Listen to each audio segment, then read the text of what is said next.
Suivez tous les lundis, mercredis et vendredis votre émission Toc Toc. Toc Toc passe au crible les grands sujets de l'heure et développe des thématiques sur le plan social, politique, économique, sportif et culturel. En studio pour en débattre des journalistes et des experts. Rediffusion la nuit avant 2h30.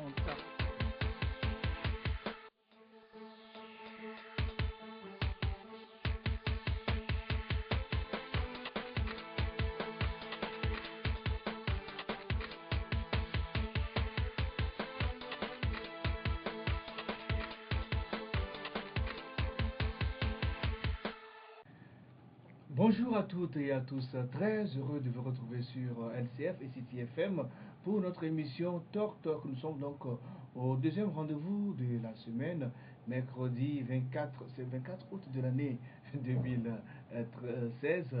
Nous avons ce matin en studio le patron du site d'information africaRDV.com. Il a pour nom Silvio Combete. Bonjour Silvio. Oui, Junior, bonjour aux téléspectateurs, auditeurs de LCF et de City FM. Ok, c'est avec plaisir qu'on reçoit comme d'habitude. Donc tout à l'heure on sera rejoint par le doyen Lucien Messan Jossou et on sera deux pour essayer de décrypter l'actualité ici. Et comme d'habitude, avant tout chose, mesdames et messieurs, voici la une des journaux.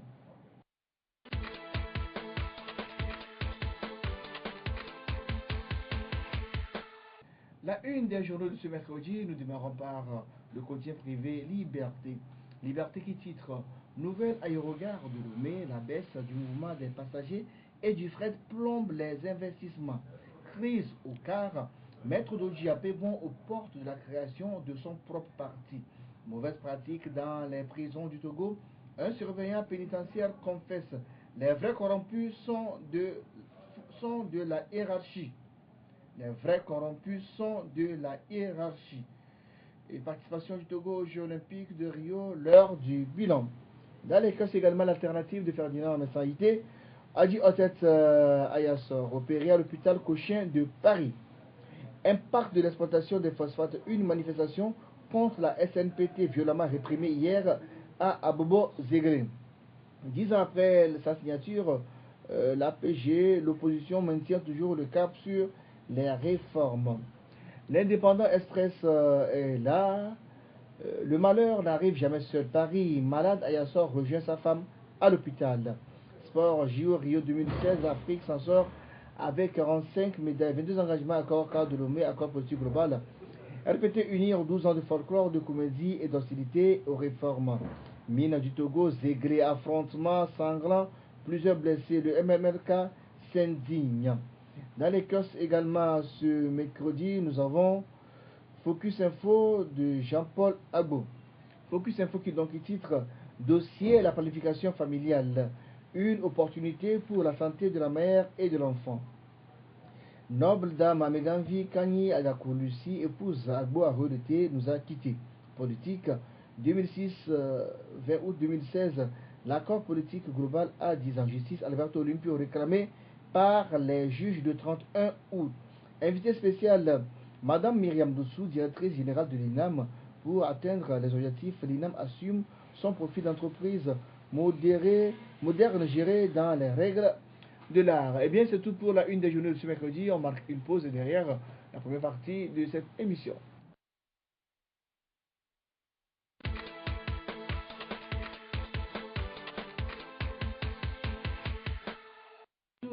Retour en studio, donc on va démarrer avec Sylvia en attendant d'être rejoint d'un moment à l'autre part Lucien Messan du combat du peuple. Alors on va démarrer par donc le sujet concernant la bavure policière de lundi à Bobo Zegré. La journée de lundi a été très mouvementée dans la localité d'Abobo Zegré, dans la préfecture de Zion.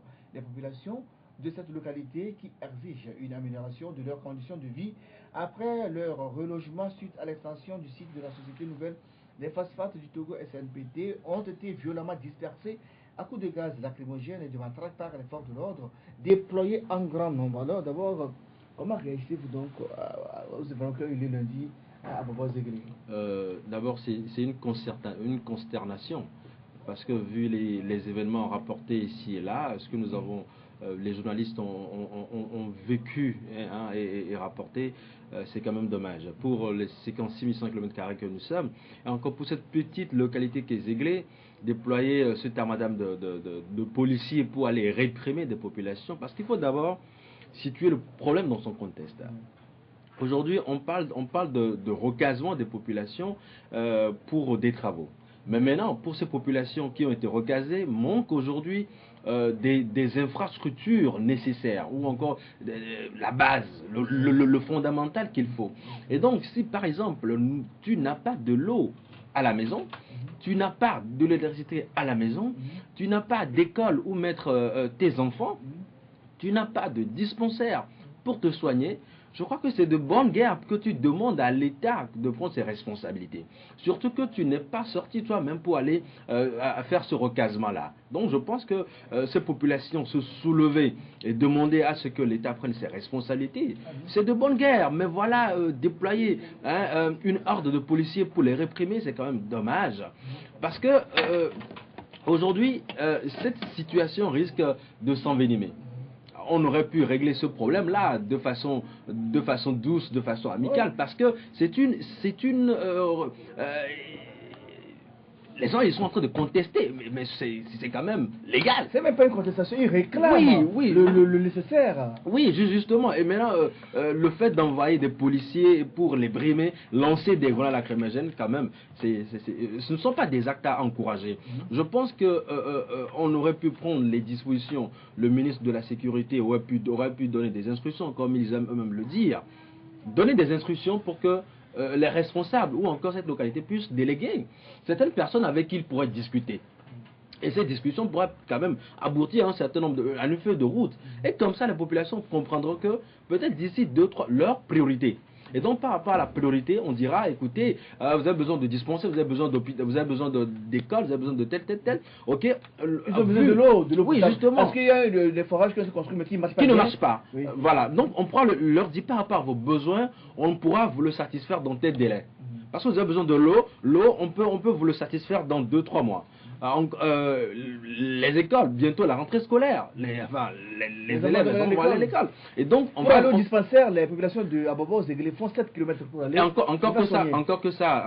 Et tout récemment, une femme a été mordue par le serpent, le temps de transporter à l'hôpital, elle était morte en route. Encore que ça se peut. Moi j'ai été dans des localités où des gens sont transportés sur des tricycles pour aller dans des USP, encore que l'état des pistes n'est pas bon, et pour y aller, c'est peut-être une seule sage-femme, un infirmier qui est là, et des fois qui sont pas disponibles. Mais je pense que cette situation, on aurait pu ne pas arriver jusqu'à là. Alors, nous souhaitons la bienvenue à Lucien Messin, le patron du Combat du Peuple. Bonjour Lucien. Bonjour, comment ça va? Ça va bien. Alors, on parlait des événements de lundi dernier à Bobo-Zéglé. Alors, comment peut-on expliquer aujourd'hui la violence qui a eu lieu sur les populations qui sont sorties les mains vides, hein, les mains, il n'y avait rien, ils n'avaient rien aux mains. Ils sont partis sur le site de la SNPT pour donc réclamer les promesses faites. On leur a promis, puisqu'ils étaient relogés sur un nouveau site, on leur a promis une école, un dispensaire, de l'eau potable, ils n'en avaient pas. Ils sont sortis pour réclamer, mais ils ont été accueillis par des forces de l'ordre déployées en grand nombre qui les ont vraiment bastonnés avec des tirs de gaz lacrymogène. On a vu que la journée était vraiment très chaude à Bobo-Zéglé. Alors, comment réagissez-vous à ces comportements, à ces événements qui ont eu lieu dans le dernier?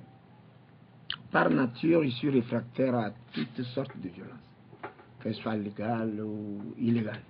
C'est-à-dire que avant que les forces de sécurité ne répriment une manifestation, il faut qu'il y ait vraiment une raison de fond. Dans un village, je ne pense pas qu'on peut en arriver là. Bon, ça c'est mon opinion personnelle. Maintenant, je ne distribue pas tous les éléments qui ont concouru à cette déplorable situation. Mais est-il que les gens ne se lèvent pas pour manifester de gaieté de cœur? Lorsque pour une raison ou une autre ils doivent manifester, c'est parce qu'ils sont débordés, ils en ont ras-le-bol comme on dit. Donc je crois que ce que moi je peux dire tout de suite, c'est que je ne suis pas d'accord avec cette façon de réprimer. Ou bien il y a plusieurs manières de gérer une manifestation et que les autorités togolaises doivent veiller à ce que ce genre de situation ne se produisent pas dans les villages. Parce que surtout là-bas, les gens sont marqués à vie et ça crée des frustrations. Donc, je ne sais pas ce qui a pu engendrer la violence policière ou des forces de sécurité qui étaient sur place. Mais a priori, il fallait éviter ça. Parce que ça n'arrange pas le gouvernement.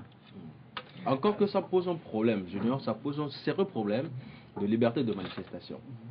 Parce qu'aujourd'hui, ça ne se passe pas... Bon, c'est maintenant que ça se passe dans un village, on voit.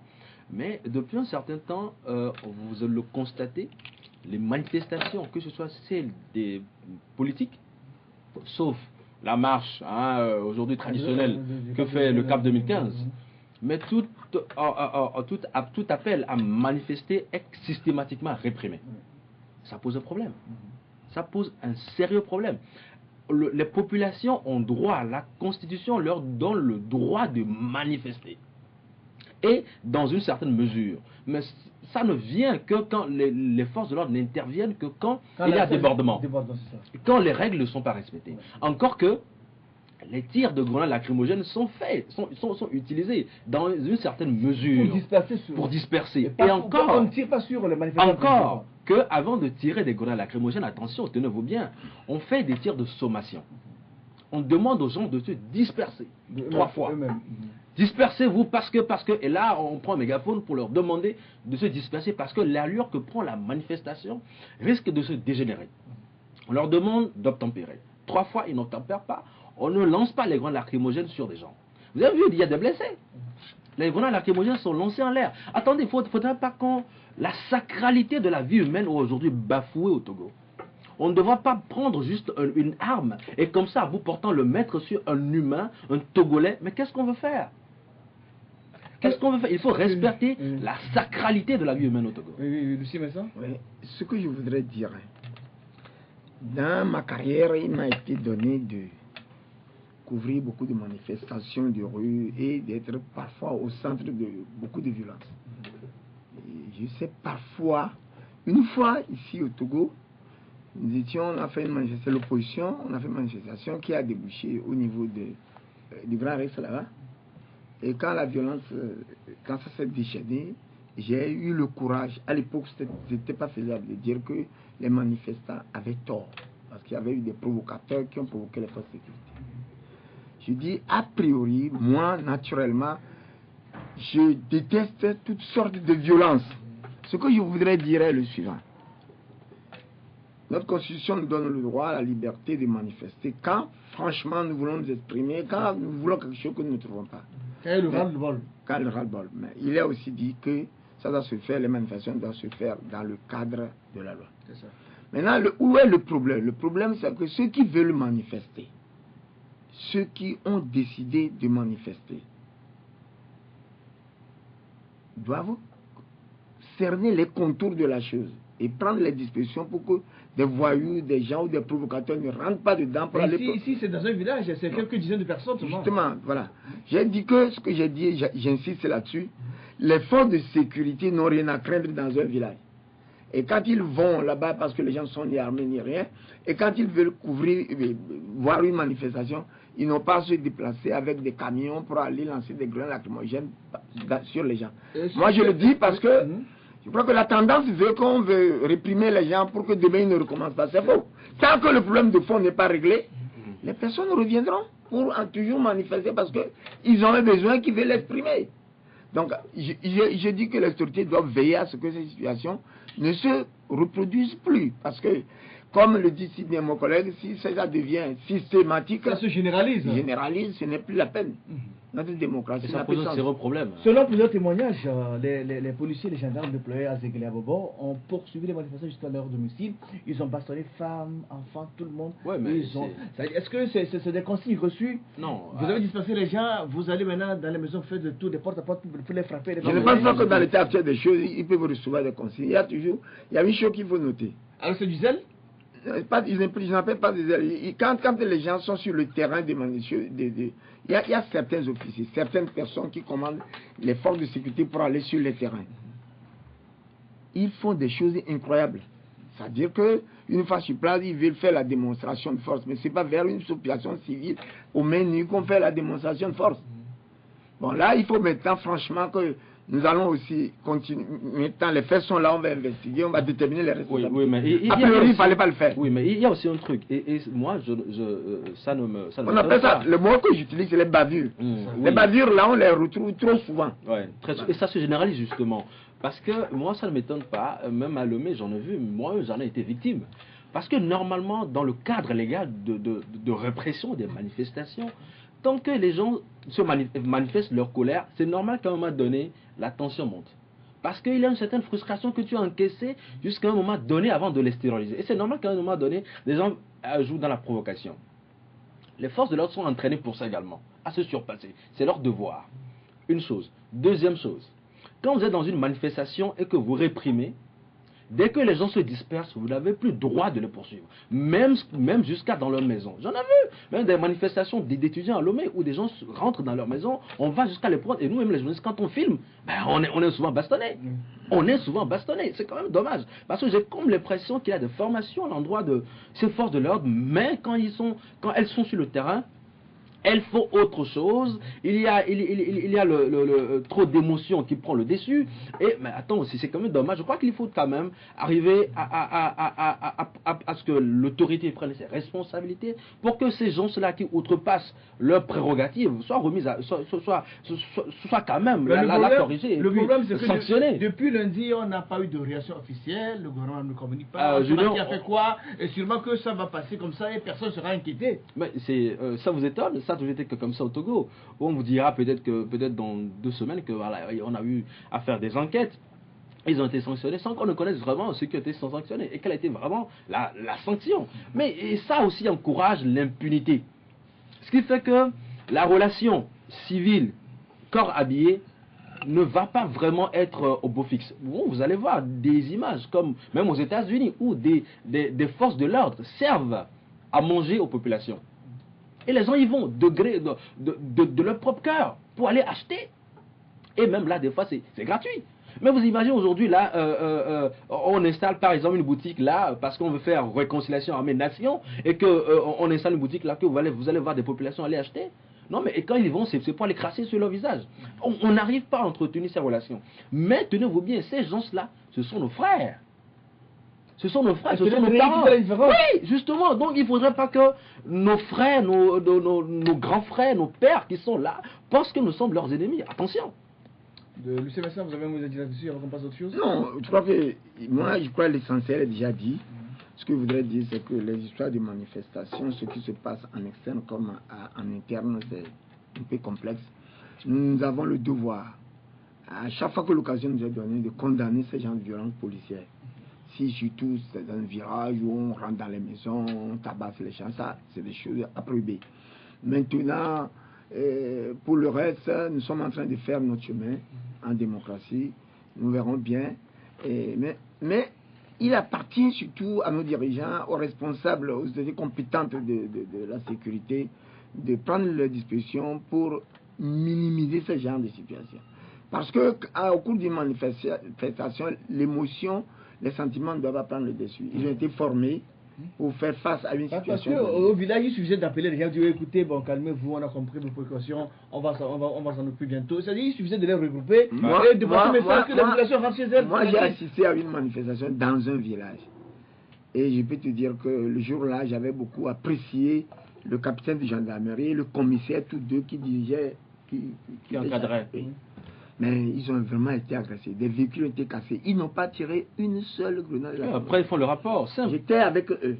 Mais ils ont réussi quand même à maîtriser la situation. C'est ça. Bon, donc, le dialogue, ils avaient suivi d'entretenir le dialogue. Oui, ils ont parlé. Ceux qui veulent faire, ils ont essayé de gérer. Ils avaient tout, hein. Ils avaient tout pour agir. Mais moi, parce que nous étions là, nous suivons. Mais je dis que les autorités compétentes qui gèrent la sécurité dans le pays, qui sont sûrement en train de nous écouter, doivent savoir que ces choses les desservent. Alors, dans un communiqué donc, il a publié, le mouvement Martin Luther King s'indigne des comportements rétrogrades et cruels des forces de sécurité et dénonce l'usage immodéré et disproportionné des gaz lacrymogènes par les forces de l'ordre. Fin de citation. On va passer au deuxième sujet de l'émission. Les jeunes du CAR Somme mettent un peu vont de créer son propre parti. Réunis à Lomé samedi dernier, les jeunes du Comité national pour le renouveau CAR demande au président Maître Dodji Apevon de laisser le parti créé par Maître Agbouibo pour créer le sien. Parce que pour eux, la crise que secoue le CAR ne pourra trouver une autre issue. Réaction, Lucien?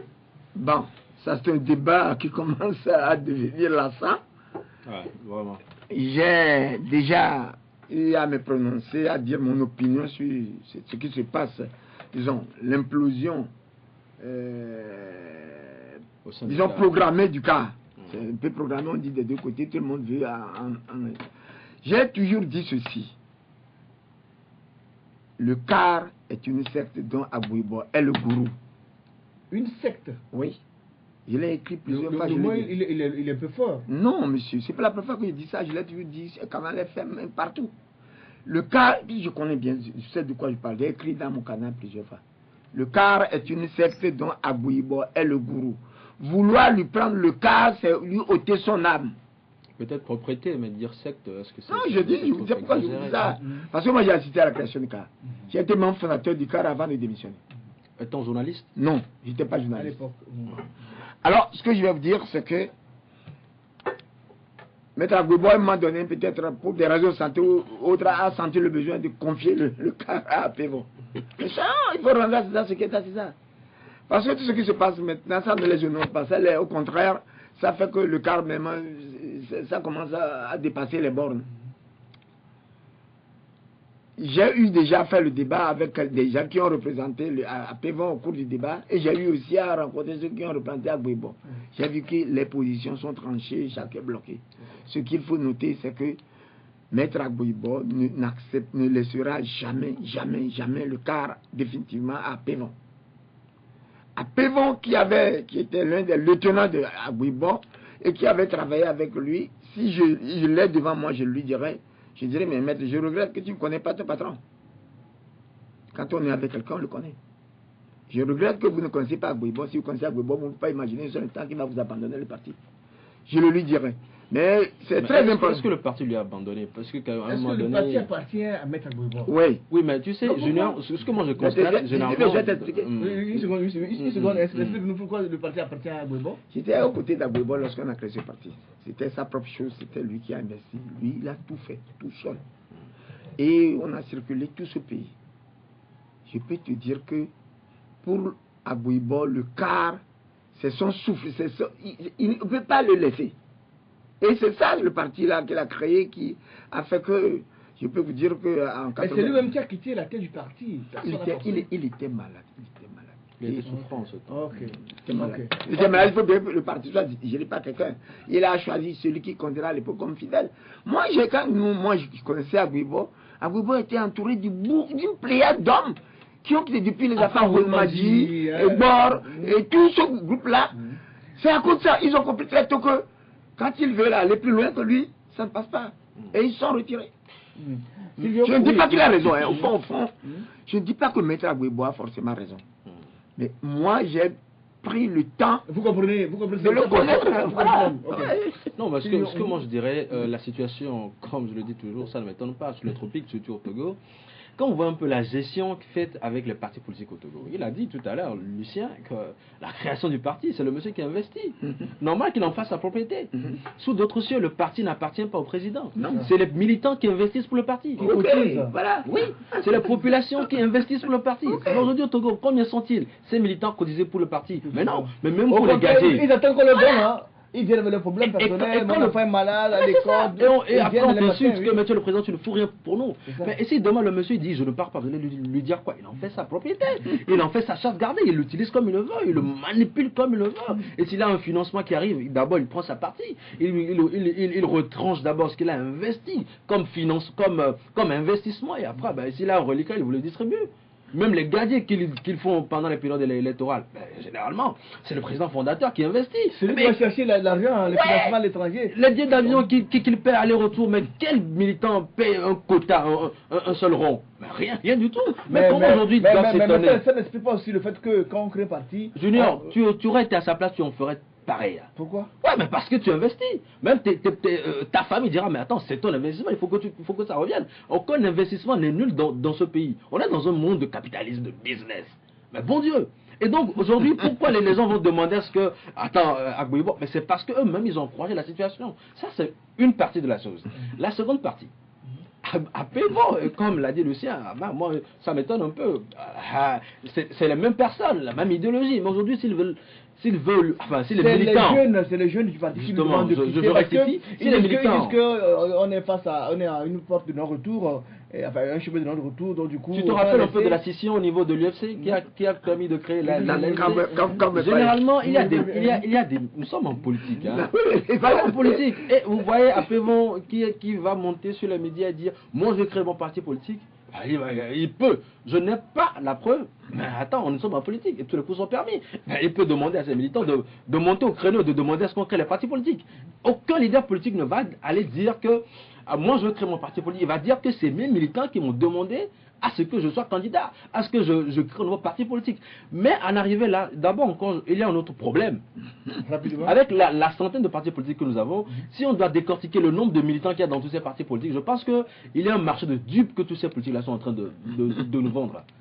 Avec la centaine de partis politiques, avec le nombre de Togolais. La centaine de partis, il faut le préciser. Ouais. On a à peine une vingtaine de partis. Non, ce que je veux dire, c'est que... Parce que le parti, on a une centaine, mais bon, vous reste à peine 10-15. Au niveau de l'administration territoriale, il faut justifier qu'on atteigne nos 2000 militants. C'est ça. Nous avons nos... Les membres fondateurs. Non seulement les membres fondateurs, mais il devrait y avoir au niveau préfectoral, au niveau cantonal, une certaine assise d'abord. Mais si cette assise, vous n'êtes que deux, pourquoi on doit leur donner le récépissé? C'est parce qu'ils justifient. Il y a des critères à respecter. Oui, justement, ces critères sont biaisés. Et les enfants du feu également. Si vous voulez, on pourrait investiguer.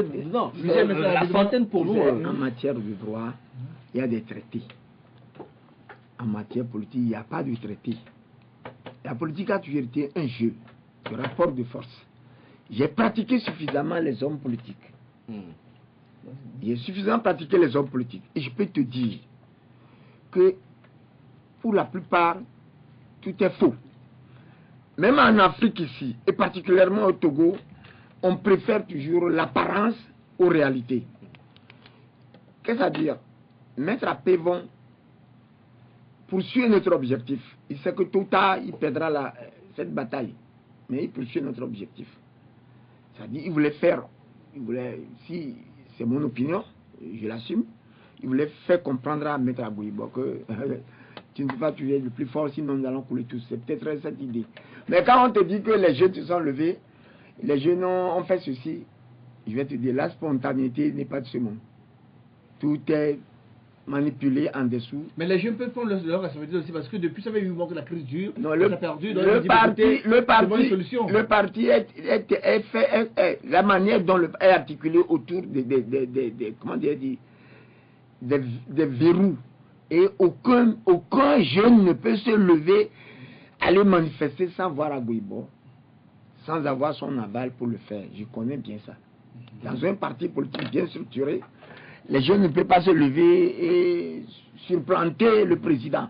Agbouibo n'est pas président, il est président d'honneur. C'est une précision. C'est un détail qu'il faut, sur lequel tu poses la question, il va venir là pour te donner. Quand Agbouibo allait donner, céder la présidente du parti à Pévon, il a créé une structure hybride. Soit du conseil de quelque chose, pour avoir encore de la route, mais là-dessus. Moi, je sais lire. J'ai fait la lecture, j'ai dit, cette affaire n'est que temporaire. Parce que monsieur profitera. Je n'ai jamais vu un parti comme ça, où le président national chapeauté pas. Je n'ai jamais vu même une structure comme ça. Donc, on a pris cette discussion. Et même, si tu vois dans les statuts du cas, il n'y a pas de président d'honneur. J'ai lu bien je connais bien le statut. Mais le parti a évolué, le parti a grandi. C'est le congrès qui... Non, il y a le président fondateur, mais il y a président d'honneur. Non, mais il y a écoutez-moi, le parti a grandi. Attendez, là, il y a... Si on veut... Les statuts sont faits par des hommes, ils peuvent être retouchés par des hommes. Maintenant... Non, il y a le président d'honneur qui est prévu. Maintenant, il y a pas le président fondateur. Et c'est l'Assemblée. Maintenant, il se dit président fondateur. Est-ce que ça, c'est bon ça? Pour ce que nous savons des présidents fondateurs? Oui, mais c'est comme ça. Non, ce que nous savons des présidents fondateurs. Je vous dis que si vous voulez prendre le car à Agbouibo, vous voulez lui ôter son âme. Alors, on va parler un peu de nos amis des lacs, ceux qui vont prendre la pierre sacrée très bientôt. Donc, une conférence de presse a eu lieu hier matin à Grigi pour faire le point des préparatifs de la prise de la pierre sacrée. Alors, vous y étiez, Sylvie Combé, quelles sont les annonces qu'on a eues là-bas? l'annonce phare, c'est vrai, j'y étais, l'annonce phare qui a été faite, c'est que la cérémonie de la prise de la pièce sacrée aura bel et bien lieu. Le 1er septembre. Le 1er septembre, le jeudi 1er septembre. Il faut l'expliquer, ça aura bel et bien lieu. Les chefs et rois ont juste demandé à ce que ça se passe dans la sobriété. La sobriété ne veut pas dire que ça n'aura pas lieu. C'est que les prêtres de couvent le feront chacun devant son couvent. Et ça a déjà commencé. Il y a ceux d'Argodrafort, ceux d'Anéhok qui l'ont déjà fait de cette manière. En fait, la prise de la pierre sacrée n'est qu'un maillon de cette chaîne-là.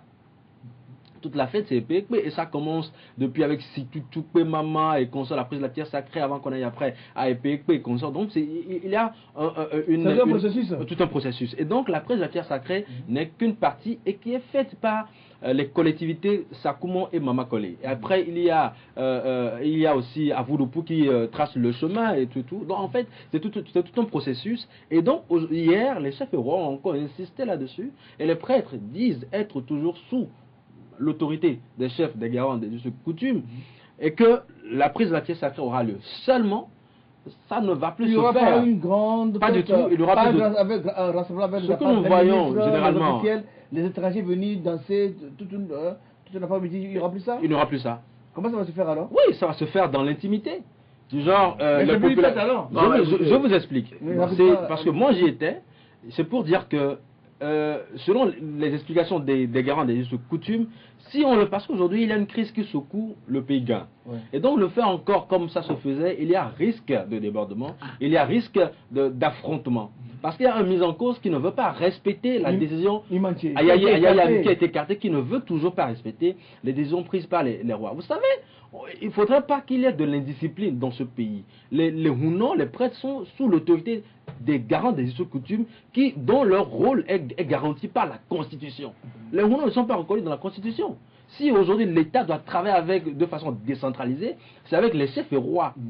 Et donc les Hounons sont sous l'autorité des chefs et rois. Et donc le monsieur ne veut pas obtempérer. Et donc peut-être qu'il a des soutiens inavoués. Sûrement. Oui, et donc du coup il fait feu de tout bois pour venir. Donc les chefs et rois disent, écoutez, ce que l'on veut, on ne veut pas le voir. Les jeunes aussi de la localité ne veulent pas le voir. Il a été changé.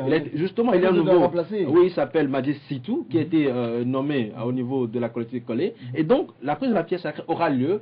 Seulement, il y aura des médias qui, naturellement, iront couvrir. Dans la forêt. Non, non. En fait, on ne va pas présenter la pierre. La pierre sera présentée, certes, mais juste qu'il n'y aura pas le grand public, les ministres et tout. Non, il n'y en aura pas. Mais des médias, des journalistes seront invités pour couvrir. Enfin, pour prendre le message. C'est une prise de la pierre en catimini, ça. Non, je ne sais même pas en catimini.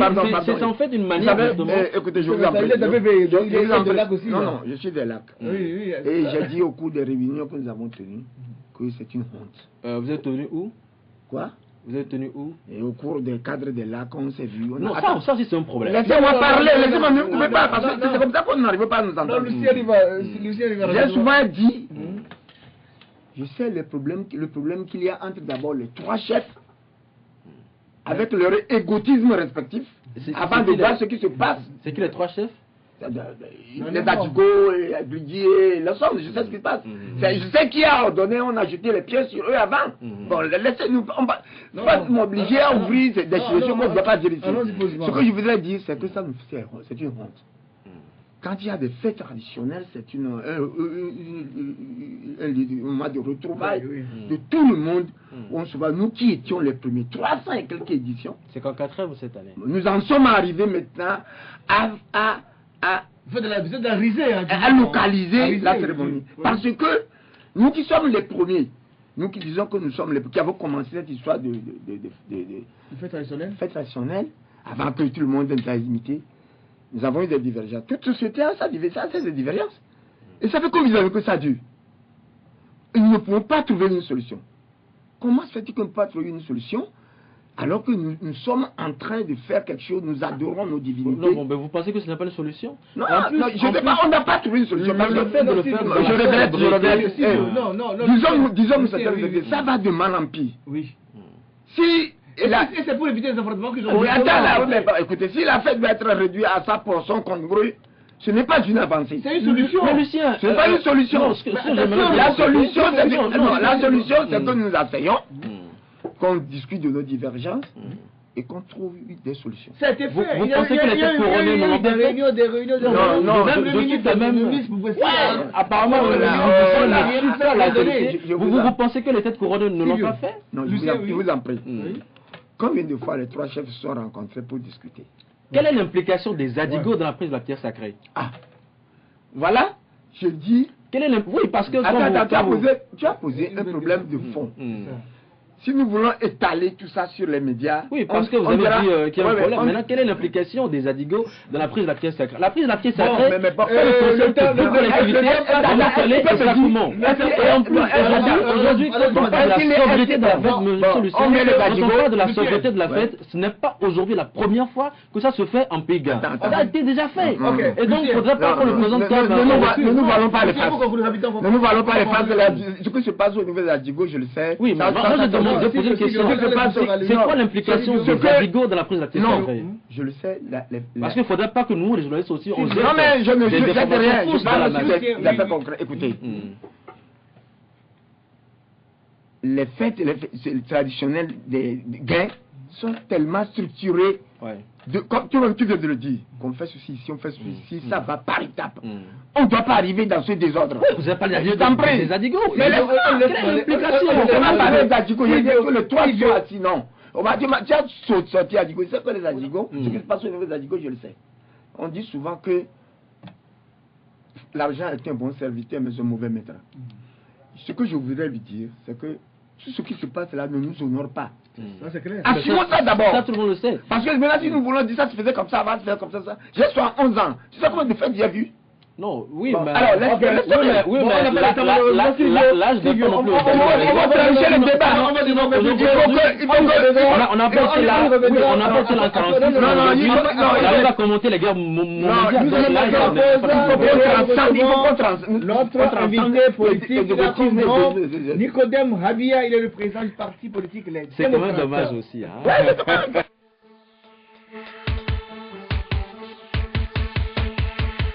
Suivez tous les lundis, mercredis et vendredis votre émission Toc Toc. Toc Toc passe au crible les grands sujets de l'heure et développe des thématiques sur le plan social, politique, économique, sportif et culturel. En studio pour en débattre des journalistes et des experts. Rediffusion la nuit à 22h30.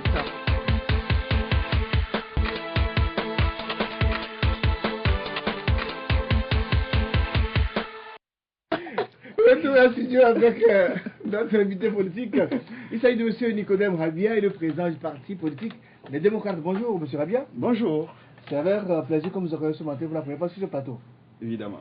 Alors, vous êtes président du parti Les Démocrates, vous êtes déjà connu d'abord à l'UFC, vous avez été dirigeant de l'UFC, président de la jeunesse, vice-président, bien bon, vous placez au niveau de l'UFC. Vous étiez même un des bras droits de J.K. Olympio.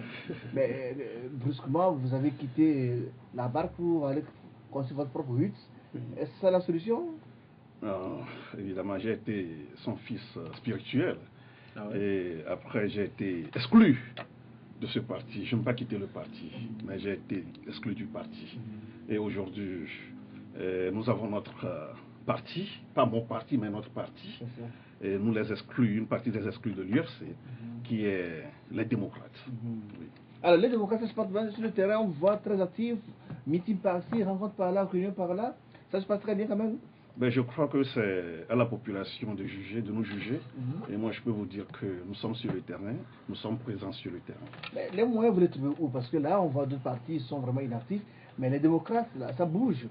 Vous avez, il y a les sous qui viennent de quelque part? Non, vous savez, avant de parler de sous, il faut avoir les stratégies d'abord. Si vous êtes un bon stratège, et vous allez beaucoup bouger et vous allez faire beaucoup de choses. Mais si vous n'avez pas de stratégie et vous avez même les moyens, vous ne pouvez rien faire. Donc c'est ça la différence. Ceux qui connaissent Nicodème savent de quoi Nicodème est capable sur le terrain. Alors de quoi Nicodème est capable? Alors dites-nous-le. Bon, Nicodème, notre mission sur le terrain, c'est d'aider la population qui est l'alternance.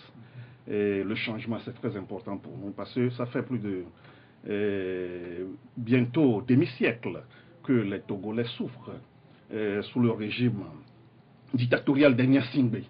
C'est ça. Donc c'est le combat que nous menons depuis. Donc c'est ça l'objectif des démocrates. Mais vous avez collaboré avec ce régime en étant à l'UFC. Je n'ai pas collaboré avec ce régime, j'ai été député. Et parce vous avez soutenu l'accord RPT-UFC. Évidemment. Et vous étiez le bras droit de Jécris. Et partout, on voyait Jécris Olympio et Nicodème Rabi étaient là forcément. On vous a vu collaborer avec les membres du gouvernement, des ministres, des députés.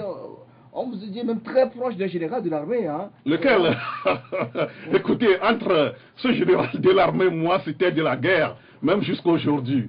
Vous savez, je suis un citoyen togolais, je suis un combattant de la liberté. D'abord, vous devez le savoir, je suis un défenseur des droits de l'homme. Et donc, je n'ai pas d'ennemis, mais j'ai des adversaires politiques. Donc, vous savez pourquoi j'ai été exclu de l'UFC? Parce que tu peux aimer quelqu'un. Si tu aimes quelqu'un, s'il fait des choses qui ne sont pas bonnes, il faut le lui dire. Il faut lui dire que ça ne va pas, il ne faut pas le faire. Mais tant que la personne ne t'accepte pas, n'accepte pas tout ce que tu lui dis, bon, nous sommes dans un parti politique. Et il a décidé de t'exclure et il t'a exclu. Donc c'est la raison pour laquelle aujourd'hui nous avons notre parti politique, les démocrates. Mais est-ce que, M. Rabia, moi j'ai une question pour vous.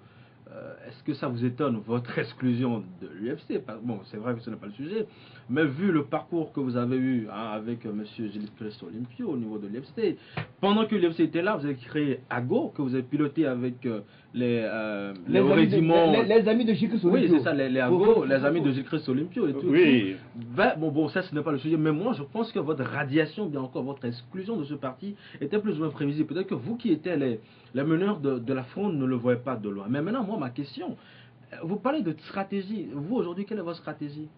Oui, avant de répondre à votre question, permettez-moi de vous dire que je faisais partie de ceux qui ont été exclus, premièrement, de l'UFC, par le groupe de Jean-Pierre Fabre. Parce que c'est un groupe qui a premièrement exclu un groupe.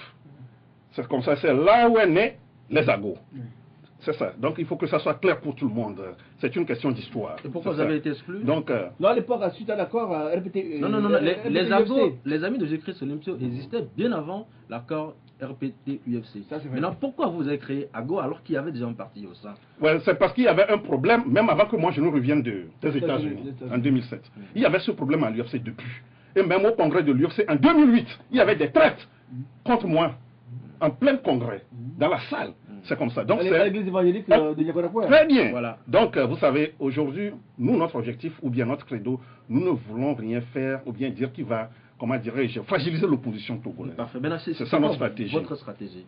Notre stratégie, c'est de tout faire pour qu'il y ait ce qu'on appelle l'alternance, le changement dans ce pays.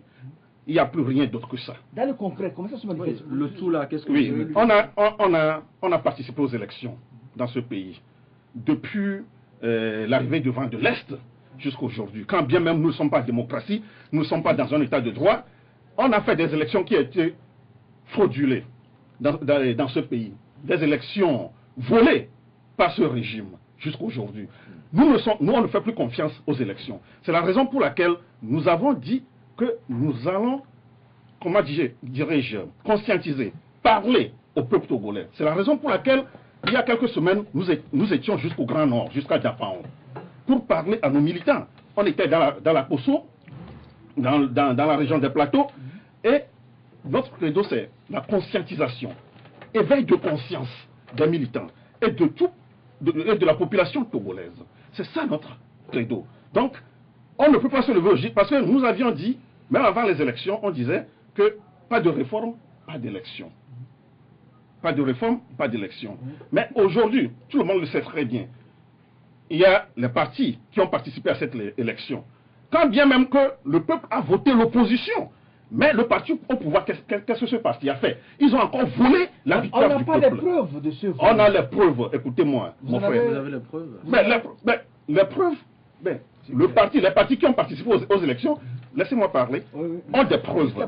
Et en pleine, comment dire, à la CENI, on a vu comment le résultat a été proclamé. On a vu comment les militaires voulaient, comment dirais-je, ça c'est juste dans un seul sens de... étaient arrivés dans le centre de vote. Donc nous savons ce qui s'est passé sur toute l'étendue du territoire. Mais vous aussi, vous avez partisé entre-temps aussi avec, je ne vais pas dire avec le diable, mais vous avez fait des rituels avec votre ami d'alors, Philbert Artissot, pour que Après, vous avez été arrêté en 2010. MCA. Et après, on a dit que c'est vous qui avez saboté. Non, écoute, Fulbert est là, il était même ici hier, avant-hier, lundi, c'est ça. Donc, je crois que je ne faisais pas partie de cette cérémonie. Je n'étais pas là quand ils avaient fait la cérémonie parce que j'ai vu ça sur France 24. Ouais. C'est ça. Donc, ce qui m'importe aujourd'hui... On vous accusait d'avoir vendu cette lutte. Écoutez, Silvio, je sais. Mais aujourd'hui, Fulbert est là. C'est bon, puisqu'on en est là. Non, vous devez poser cette question à Fulbert. Okay. Vous devez poser cette question à ceux qui ont dit ça, pas à moi. C'est comme ça. S'il vous plaît, M. Abia, je suis très heureux de vous connaître. Mais quand nous venons sur les médias pour débattre, à mon avis, en tant que doyen de la profession, de la presse, j'ai couvert tout. Parmi les journalistes, le chouchou de Giclès Olympio. J'étais toujours chez Biakra quand il vient ici à l'eau. Au moment où il ne pouvait me mettre les pieds ici, je le connais très bien. Je vous disais, j'ai parlé d'Abouibo. L'erreur que les gens font lorsqu'ils sont avec le leader, c'est qu'ils ne cherchent pas à les connaître. J'ai suivi que si nous voulons débattre, nous avons des téléspectateurs, des gens qui nous suivent. Il faut apporter un plus. Nous ne pouvons pas passer notre temps à conduire comme des chauffeurs qui conduisent en regardant dans le rétroviseur. Bon. Les problèmes électoraux, ça ne se règle pas nécessairement sur les médias. Il y a eu, on a volé, moi j'ai suivi des élections depuis 1998 jusqu'à présent. Ce qui se passe, je le sais. Tous ceux qui étaient membres de l'UFC, nous étions les journalistes, je suis l'un des rares qui dit on a voté aujourd'hui dimanche, donnez-nous des éléments, demain matin on va publier. Je les ai tout de suite. Vous posez la question à Maître Bruce, posez la question à Georges Lawson, posez la question à Patrick Lawson. Nous savons ce qui se passe au niveau des élections. Monsieur Abia a parlé, il a dit quelque chose tout à l'heure qui m'a un peu surpris. Il a dit, les élections, nous n'y croyons plus, parce qu'on a toujours volé. Ça, c'est des choses 1000 fois déjà dites. Et il ajoute, puisqu'il ne croit plus aux élections, notre nouveau parti a pour rôle de conscientiser la population. Conscientiser la population. Pour arriver... La question non, la question est venue. Et conscientiser la population. Ok. Maintenant, en tant qu'homme politique, puisqu'il est homme politique, aujourd'hui président d'un parti, est-ce qu'il estime, il y a deux camps en face, à l'opposition, dans toutes ses composantes, et il y a le pouvoir. Est-ce qu'il estime que les conditions d'une alternance politique sont réunies par l'opposition, et s'il le faut, s'il faut recommencer, on fera la même chose pour parvenir au résultat escompté? C'est l'opposition qui encourage l'alternance? Non, je dis, pour arriver à une alternance dans un pays, il faut que les conditions minimales soient réunies. Et ces conditions minimales doivent être réunies du côté de ceux qui veulent prendre le pouvoir. Okay. Il faut qu'il y ait l'unité, il faut qu'il y ait les moyens, il faut qu'ils s'organisent pour prendre le pouvoir. J'ai posé une question, est-ce que les conditions minimales sont réunies? Parce que quand vous ne croyez plus aux élections, alors où allons-nous? Monsieur Besson, merci beaucoup. Je crois que personne ne peut accuser l'opposition que c'est l'opposition qui bloque l'alternance dans ce pays. C'est l'UNIR qui bloque l'alternance dans ce pays. Et à chaque élection, c'est l'opposition qui gagne ces élections. Et c'est l'UNIR, oui, c'est l'UNIR qui vole cette élection. C'est l'UNIR qui vole les élections. Les conditions sont réunies au niveau de l'opposition. Ça, tout le monde le sait très bien. De quelles conditions parlez-vous? L'opposition togolaise a toutes les conditions. Je peux vous dire ici, vous pouvez répondre ou pas. Je connais votre, comment dirais-je, couleur politique. Je vous connais. Il est journaliste. Mais il est journaliste, mais il est de l'UNIR. Je l'ai vu au congrès de l'UNIR. Attends, monsieur Abia, vous êtes venu, écoutez. Non, la présenterie. Vous êtes venu à la politique. Non, tu fais de la blague. Tu fais de la blague. Tu fais de la blague. Dans les régions, il y a des gens à arrêter. Écoute, tu me dis pas la blague. Je vous connais, je connais votre couleur. Tu ne connais pas. Tu ne connais pas. Tu ne pas la politique. Non, tu es présenté. Tu es démagogue.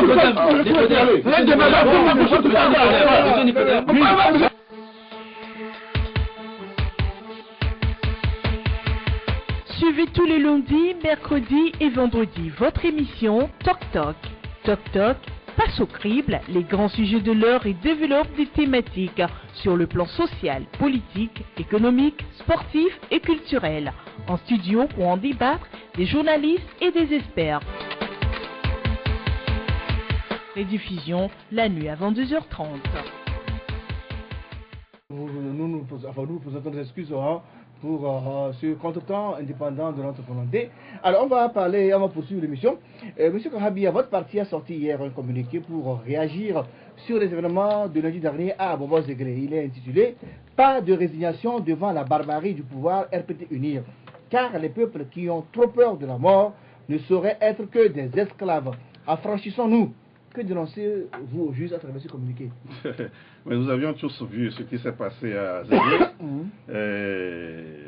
comment les forces de l'ordre ont encore violenté la paisible population de ce village à cause des phosphates qu'ils ont encore trouvés là-bas. Vous savez, moi j'ai une famille qui est de Vaud, ma maman est de Vaud, à Koumapé.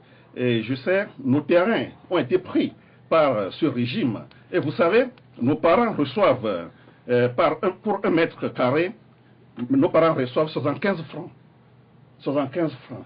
Et ça dépend de combien de mètres carrés vous avez. Et ça, c'est payé à chaque 3 mois. Donc, vous voyez combien de fois, là, il n'y a pas de l'eau. Et les écoles, rien du tout. Les routes, non. Mais aujourd'hui, ce qui se passe à Zéglé, au lieu que les forces de l'ordre envoient les policiers à réprimer cette population, il faut plutôt aller discuter, échanger avec cette population. Vous avez vu les blessés, vous avez vu des blessés, même nos mamans, même on a même lancé des glaces, envoyé des gaz lacrymogènes dans les couvents. C'est comme ça. Ça, c'est vraiment abominable. C'est les choses que nous défendons. Ce que vous venez de citer, de lire, vous savez, nous avons devant nous un régime dictatorial. Pour combattre ce régime, il faut le courage, il faut la détermination. Sinon, nous resterons toujours des esclaves, comme l'a dit Thomas Sankara. Alors, je poursuis le communiqué, il y a une partie qui dit « Tout en condamnant encore une fois avec la dernière rigueur ce cynisme du pouvoir RPT Unir, le parti politique et les démocrates demandent au gouvernement Faure Gnassingbé de faire immédiatement la lumière sur ce dossier macabre qui perdure, mettant en péril la vie du village d'Abobo-Zeglé, afin que justice soit faite à toutes les populations implantées en temps sur les nouveaux sites pour des raisons d'extraction de nouveaux gisements de phosphate. À défaut, c'est ça la phrase qui fait peur, les jours du régime RPT Unir sont comptés, car le peuple souverain prendra ses responsabilités. Que veut dire ça, les jours du RPT Unir sont comptés? C'est une réalité. Si vous allez à Bangéli, si vous allez dans le Yoto, partout où on exploite nos ressources, c'est la misère totale. Le peuple souffre. Nous ne pouvons plus laisser ce régime traiter les Togolais comme des animaux. C'est la raison pour laquelle nous disons que les jours de ce régime sont comptés. Si ce régime ne revoit pas ses stratégies. Parce que, vous savez, ils n'ont même pas de stratégie sérieuse vis-à-vis de ce peuple. La prochaine présidentielle, c'est en 2020, M. Abia. Vous savez, nous, chez nous, dans notre parti, on ne parle même pas des élections s'il n'y a pas de réformes. Mais comme nous le disons, nous n'allons pas rester les bras croisés pour parler des réformes. Nous allons agir. Encore faisant? Oui, nous allons mobiliser le peuple togolais. Pour faire quoi? Oui, pour agir, pour réclamer les réformes. Mais on ne va pas rester dans le salon. Les gens ont toujours marché. Non, il y a eu des marches. La marche fait partie. La marche fait partie. Et il y aura encore d'autres stratégies. C'est comme ça. La marche fait partie de cette stratégie. Il faut aussi féliciter ceux qui ont fait des marches. Et la marche fait partie de cette stratégie. C'est comme ça. Des sit-ins, des grèves, des villes mortes. Beaucoup de choses. Tout ça, beaucoup de choses. On en a déjà vu au Togo. Mais Habia, est-ce que vous-même, vous n'êtes pas complice de la situation dans la mesure où vous dites que les élections, ce n'est pas la solution? Où aujourd'hui, vous n'avez pas le Togo, on n'a qu'un seul tour. Et vous savez qu'avec même avec 26%, on peut diriger ce pays. Pourquoi ne pas essayer aujourd'hui d'aller front commun contre ce que vous appelez le système Gnassingbé et aller avec un seul parti, du genre faire l'union de l'opposition, aller décrocher cette victoire-là. Et après, maintenant, vous serez maintenant au pouvoir et vous opérez les réformes. Mais tant que vous êtes là à faire ces effets d'annonce, ce qu'on appelle effet d'annonce parce que tous ces discours... Ça n'inquiète pas le pouvoir. Vous l'avez déjà tenu, le sait. Le CAP 2015 le tient tous les jours. Ouais, Sylvio, rien ne change. Sylvio, permettez-moi de vous répondre. Vous savez, même si on fait on va à ces élections avec un candidat unique de l'opposition. Le résultat... Vous l'avez jamais fait? Non, même si on le fait, le résultat, comment, qui va proclamer le résultat? Oui, mais c'est pourquoi la raison pour laquelle, Silvio, on va pas aller sur ce terrain et nous dire que pour les prochaines élections en 2020, il faut, sans les réformes, garder cette CENI comme ça, cette cour constitutionnelle comme ça, aller avec un candidat unique. Vous allez crier, mais il n'y aura rien de concret sur le terrain. Ah, c'est ce que tu vois. Même si on y va avec un candidat unique, qui va proclamer les résultats? Vous avez vu ce qui s'est passé à la CENI, à la dernière élection, avec le Francis Pedro Amouzou. C'est la même chose. C'est pourquoi nous disons qu'il faut des réformes nécessairement avant les élections. Vous n'avez rien fait. Que faites-vous pour les réformes? Que faites-vous pour avoir les réformes? C'est ce que nous faisons maintenant. Quoi? Notre parti aujourd'hui sur le terrain. Mais est-ce que c'est le terrain qui fait les réformes ou c'est le gouvernement qui va faire le gouvernement? Mais ce gouvernement n'a pas la bonne volonté. Ce gouvernement ne veut pas faire les réformes. Ça, vous devez le savoir, Junior. Ce gouvernement ne veut pas de réforme. Ce gouvernement ne fait que tromper le peuple togolais. On a vu le gouvernement initier le H-Krim pour créer plus tard, en fait, très bientôt une commission sur les réformes. Et après, il y aura certainement un projet de loi qui sera... Oui, Junior, on a commencé par la PG, la CVJR, Togo Télécom 1, Togo Télécom 2, et maintenant c'est avec H-Krim. Et maintenant, de là, ça ira à une commission encore. Mais jusqu'à quand? Pour réfléchir. Pour réfléchir. Oui. Et après, il y aura encore une autre structure. Mais il faut un consensus avant d'aller à l'Assemblée. La PG est bien prévue, il faut trouver un acte pour faire les réformes. Pourquoi vous ne vous battez pas? Moi, ma question, parce qu'aujourd'hui, tout le monde a les yeux rivés sur 2020. Mais avant 2020, il y a beaucoup de challenges qui vous attendent. Oui. Il y a l'Assemblée nationale en 2018. Mais pourquoi, bon Dieu, vous ne réfléchissez pas à transformer pour que vous puissiez avoir une mainmise, une majorité écrasante au niveau de l'Assemblée nationale pour pouvoir avoir au moins les 4/5e nécessaires pour pouvoir opérer vous les réformes? Je crois que vous êtes là juste à chamailler et à ne rien faire et après vous accusez le pouvoir. Non, vous savez, Silvio, opposition n'est pas là à ne rien faire. Ce que l'opposition fait aujourd'hui, je le sais très bien. Et je ne vais pas vous dire ce que l'opposition togolaise fait aujourd'hui. Conscientisation. Non, oui, oui, ça, c'est au niveau des démocrates. Oui. C'est la tournée que nous sommes en train de faire. Mais il y a d'autres stratégies. Vous l'avez toujours fait, ça n'a rien donné. Avant 2015, vous avez vu dans les quartiers, doper les jeunes, on a vu, mais ça n'a rien donné. Mais ça va donner. On corrige toujours. Ça n'a rien donné. On corrige toujours, Silvio. Ici, là, on ne doit pas accuser ou bien blâmer l'opposition. Si vous voulez blâmer un parti politique ou bien un responsable, c'est Fornia Sibé qu'il faut blâmer. C'est Fornia Sibé qui n'a pas la bonne volonté pour faire sa réforme. Pourquoi vous le dites? C'est lui qui a initié le H-Cru. Ou bien, c'est pour faire les réformes qu'il a initié. Fornia Sibé, on sait ce qu'il fait. Ce qu'il vient de dire avec H-Cru, c'est du poudre aux yeux. Il ne fait que tromper le peuple togolais. Il ne fait que endormir le peuple togolais. Il n'a rien de sérieux à proposer au peuple togolais. C'est ça. Mais si vous, chaque fois, vous devrez également, chaque fois, vous lamentez que ce pouvoir ne fait rien, et que vous-même qui êtes les élèves là, vous ne faites rien, on vous dira que vous n'avez rien dans la tête. Nous faisons beaucoup de choses. Mais c'est ce pouvoir qui compte sur l'armée, c'est ce pouvoir qui compte sur beaucoup de choses pour s'éterniser au pouvoir. Mais je pense que c'est une récitation. Non, ce n'est pas une récitation, Silvio. Ce n'est pas une récitation. C'est une vérité ce que je dis. C'est comme ça. On ne peut jamais blâmer l'opposition. S'il faut blâmer quelqu'un, c'est Fornia Sibé et sa minorité qui pille les richesses de ce pays. Lucien, écoutez, ce que M. Abiy est en train de dire est vrai. Mais il croit que s'il parle comme ça, on dirait qu'il est bien trop tard dans un monde trop vieux. Quand on a commencé à faire dans ce pays en 90, on a arrêté quelques-uns d'entre nous. Et c'est toujours ce que l'opposition a dit. Moi, il m'est arrivé de fréquenter tous les opposants, tous les leaders, jusqu'à Gilles Olympio. Quand nous avons un problème, on ne démontre pas une évidence. Si fort le système que son père a légué est une dictature, ça c'est déjà sûr. Nous le savons.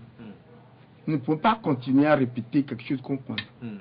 Maintenant, il dit, on va blâmer l'opposition. Vous avez dit quelque chose tout à l'heure, il a réfuté. Vous avez dit, est-ce qu'au moins vous avez une fois choisi un candidat unique avant qu'on vous vole encore? Parce que c'était un combat politique. Chacun dans son cas doit faire quelque chose. Et c'est comme ça qu'on voit partout. Vous avez vu la dernière fois au Bénin. Vous avez vu un peu partout. Quand l'opposition s'unit, il devient plus fort. On le voit avec le Gabon, mais même si ce n'est pas une union... Non, il devient plus fort, et quand ils sont plus forts, ils pèsent. Parce que même la fraude dont ils parlent, il y a un pourcentage qu'on ne peut pas dépasser en matière électorale. Ok, maintenant laissez l'invité nous répondre. Oui, Silvio, Vous savez, en 2005, qu'est-ce qui s'est passé? L'opposition a un candidat unique, Boba Kitani. Oui. Et en 2005, après cette élection, qu'est-ce qui s'est passé? On a tué des centaines de Togolais avant que Ford ne prenne le pouvoir. Vous voyez, c'est un candidat unique et il a remporté les élections. En 98, est-ce que vous avez su capitaliser justement sur cette élection-là? Laisse-moi aller. En 98, on a un candidat unique qui s'agit Christ Olympio. Il a remporté. Non, c'est pas un candidat unique. Il est très. C'est pas candidat unique, il y a Boibo, il a remporté les élections. Il a remporté les élections. En 2005, en 2005, il y a un candidat unique. En 2005, oui, il y en a eu. Oui, il y en a eu. Mais faut pas accuser l'opposition aveuglément. En 2005, il y avait eu candidat unique et l'opposition a gagné et à la suite, on a tué des centaines de Togolais. Ok. Monsieur Rabia, l'émission est arrivée à la fin. On a perdu quelques minutes malheureusement. On doit rendre l'antenne. On vous laisse la possibilité de faire la conclusion. Ouais, je voudrais vous remercier et appeler le peuple togolais à la vigilance. Merci beaucoup. Merci, amis auditeurs de City FM, amis téléspectateurs de LCF, les amis qui nous suivent sur Internet, sur le www.lcf.com. Merci pour votre fidélité à Tok Tok de ce mercredi qui a été particulièrement très chaud. Toutes nos excuses pour le rater. On se retrouve vendredi pour un nouveau numéro. Merci à Sylvie Combé de AfricaRDV.com. Tout un plaisir. Merci à Lucien Messin du Combat du Peuple. Et portez-vous bien. À très bientôt.